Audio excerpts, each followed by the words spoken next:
Hello everyone, how are we all doing after that World Cup defeat last night? Just thought I'd give my quick reaction. Of course, obviously I was out for the game last night at the fan park, so I've not really had time to kind of watch it and digest at the time. But now, I woke up this morning and watched the game back. Unfortunately, I've had to do that, go back through it with a fine-tooth comb and see where it went wrong really and digest what happened. Thought the game itself, we dominated possession for large spells. France were always going to look to spring and hit you on the counter-attack.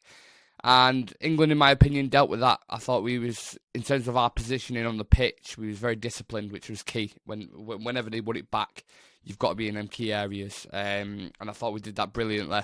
First half was very, very, very scrappy. Decided by, a wonder strike from Chumina, who I have to admit I'm a massive, massive fan of as a player, but no one kind of expected that from him. Maybe that's why he had so much space and wasn't closed down as quick. Maybe that can be a bit of nitpicking there. Pickford kind of saw it late because of Jude Bellingham's positioning. So, yeah, they ended up scoring. And, yeah, the players' heads are obviously shocked by this. So, yeah, it has to be said, though, that there was massive foul on Saka from Upamecano leading up to this, who clearly kicked him on his leg, and it was a clear foul for me. God knows what the ref was thinking. More to the point, I don't know what the official on the sideline was thinking, because he didn't even flag it. If he throws his flag up, it's done and dusted. It's not even a question there. But they allow it to play on. Their next 10 phase of play, they kind of switch to the right-hand side. You got Griezmann, Dembele. It opens up for Chumina, who's probably about 30 yards out, and just smacks it in the bottom left corner. And France go 1-0 up. So, look, if you want to be nitpicky, you could talk about Bellingham and not closing down quick enough, or maybe Pickford should have done better with it. But it was a wonder strike. It was one of them. That is absolute nitpicking at its finest. So, we go 1-0 down. And ultimately, there's big question marks over the referee. And there was a few decisions in that first half as well, which he pretty much fucked up on. Then there was a situation where Kane turned Upamecano again. Upamecano kicked his leg on the 18-yard box, on the line of it, basically, which is considered part of the box. So it should have been given as a penalty. But from what we've heard, the reaction to that is that because they thought it was outside the box, they can't overturn it then because it's not considered a penalty, which is absolute bullshit. So we go into the second half with this great mentality. We're up for the fight. It looks like, we're going to be starting the front foot again. Saka cuts in on the right-hand side, gets taken down within the first 10 minutes by the goal scorer Chumina. We win a penalty and Harry Kane scores it like we'd expect him to, like he's been doing all of his career. I remember when we was doing a show on Real Reds Talk, and we were saying, if you're gonna have a penalty in the 90th minute World Cup final out of anyone, who would you pick? And quite a few of us was like Harry Kane. I'd put my house on it. So yeah, Harry Kane scores his first one. Then it's kind of back and forth a little bit. Good chances. Maguire hitting the post with a header. Giroud nearly scoring. Rabiot had a good shot on target. And then Giroud eventually finds himself in a similar position to what he did when he first missed his chance, which ended up getting the second goal, which eventually ended up being the winning goal at the time. We go behind again after all the hard work we put in, but this time there's only 6 minutes left plus extra time, so you kind of it's an uphill battle. Your fatigue goes right down again, your mentality goes right down again, you're like, fuck's sake, we've got to do it all again now. It's very late on. Jude Bellingham plays a long ball into Mount. Mount gets pushed over in the box. We get another penalty. Again, you'd put your absolute house on Harry Kane to score this penalty. Absolute house. And I was saying to all the fans and behind me yesterday, I was like, trust me, he's going to score this. I was like, I'm not even slightly worried. There's not even a doubt in my mind that he will miss this penalty, honestly. And all the other ones around me were like, oh, I can't watch, I don't know what to do, whatever, blah, blah, blah. And then he skies it. He absolutely skies it. And you're like, fuck, man. Fuck. Did not see that coming at all. I thought, obviously in hindsight, everything's easier. But I'm like, if you just go down the middle, just drill it down the middle, it's just done and dusted. Then 2-2. You go into extra time, then who knows what happens.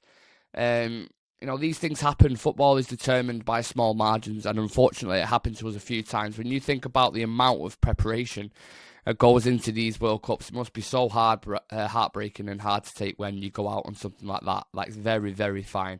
And this is what happens at the top level, the elite level. It must be hard, for these coaches and players to take when you think about the preparation that's gone into it. But look, ultimately, we lose the game. And if Harry Kane scores that penalty, fuck knows what happens. But you think about now, the kind of aftermath of this, going into the Euros and the next World Cup, the next 2 to 4 years. Some of these players like Henderson, Kyle Walker, even Kane himself, these guys are like, not getting any younger, 30, 31. They're probably going to be 34, 35 by the time the next World Cup comes around. Probably the last chance to win it, if we're being, genuinely honest with the amount of talent we've got coming through England. So yeah, they're not going to be around for forever. And a special shout out to Kyle Walker as well, because I thought he absolutely shut Mbappe down on that left hand side and kept him quiet, which is fucking hard to do. So yeah, I thought overall we were the better team. The moment was there for the taking. There was times I was like, just go grab it, It's there. It's on a fine, fine balance. It was both teams, coming into it beforehand. Everyone was bigging up France as the, they were going to get slapped by him, etc. Blah blah blah. And in past times that would have happened, but we was competitive last night and the better team, I would suggest. And the stats suggest that as well. Possession, shots on goal, everything, all the determined, the XG, all that kind of stuff. England were on top when it comes to that. So we certainly held our own. We just didn't take our chances, and the key chance being the penalty, which Kane will probably be kicking himself about that. That's one of them that will just stick with you for the rest of his career, basically. Probably the biggest penalty he's ever missed, if we're being completely honest. The moment was there for the taking, but like I said, this is football at the highest level, and yeah, we go out in the quarterfinals of the World Cup, unfortunately. What makes it more annoying, though, is the fact that we would have got the potential opponents waiting for us were Morocco, and in the final it would be Argentina, who I don't think have been amazing. Messi's been unreal, absolutely unreal, but as a team, Argentina haven't been incredible. It's a team that got beat by Saudi Arabia. So they've not been amazing. They've got better and better as the tournament have gone on. Croatia are always going to be there or thereabouts. Obviously, we know we lost to them in the World Cup. But again, they're another aging squad who, if you watch their performance, I think against Japan, they scraped through it. Absolutely scraped through it.